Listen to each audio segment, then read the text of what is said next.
Estado y veamos el Estado como una estructura de poder en la cual confluimos todos para la formación de la política y para, entre otras cosas, lograr que la sociedad tenga un instrumento de desarrollo que permita precisamente ir a lo que deseamos en cada país como sociedad, está presentando una serie de retos que son realmente unos desafíos que no se habían presentado con anterioridad. El primero de ellos es que se está produciendo un fenómeno que podríamos denominar la ampliación de lo público. Cada vez somos más gregarios, cada vez se están produciendo situaciones en las cuales el Estado tiene que, incidir en asuntos que antes no se tocaban. Hay una ampliación de lo público y una reducción de lo privado, por distintas razones.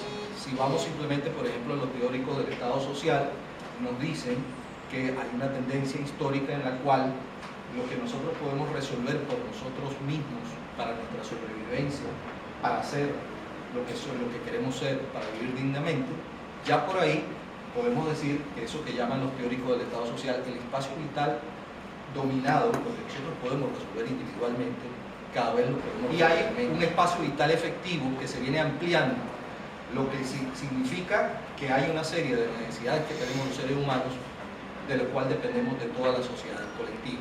Y precisamente el Estado tiene que tomar cartas en el asunto.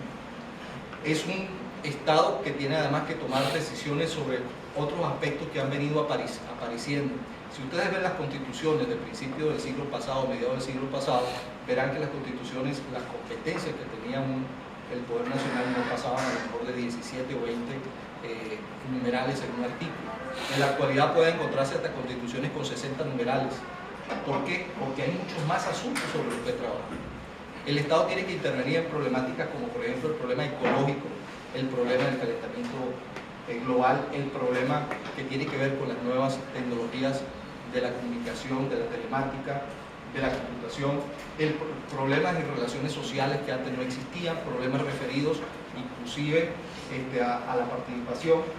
Por lo tanto, el Estado en la actualidad tiene que incidir sobre muchos asuntos que antes no incidían. Eso hace que el Estado tenga que diversificar su actuación, que tenga que tecnificarse, y sin embargo, frente a esto, presenta una serie de limitaciones. Por ejemplo, el fenómeno de aceleración de la historia. Antes los procesos sociales se producían en periodos más o menos largos, y en la actualidad cualquier cosa que ocurra en un país a las 10 de la mañana, si el Estado no ha respondido a medio día, puede ser un desastre.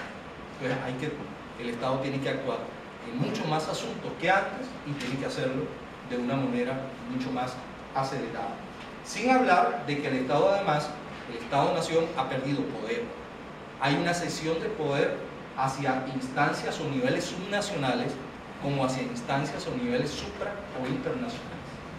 El Estado-Nación ya no es el que tiene el poder, o digamos no es la única instancia, el único espacio en el cual se define lo político, pero además de que no es la única instancia, el único espacio, tiene otros actores que compiten con él. Por ejemplo, las grandes transnacionales. Por ejemplo, la diversificación de grupos de interés que se está produciendo.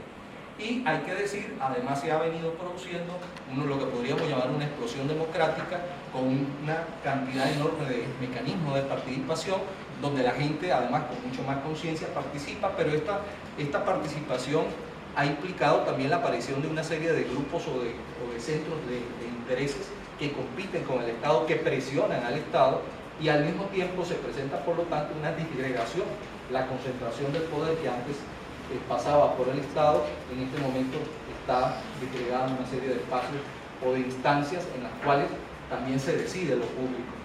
Y al mismo tiempo hay un debilitamiento de lo que eran los tradicionales, digamos, medios de interrelación, intermediación política, como eran los partidos políticos.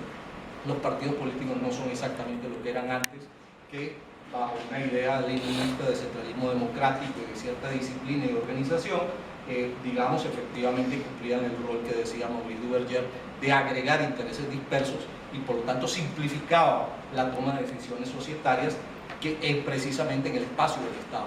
ahora se toman decisiones en otros espacios que no son el Estado, y además el Estado es bombardeado por una serie de centros de interés absolutamente agregados que hacen sumamente compleja la toma de decisiones.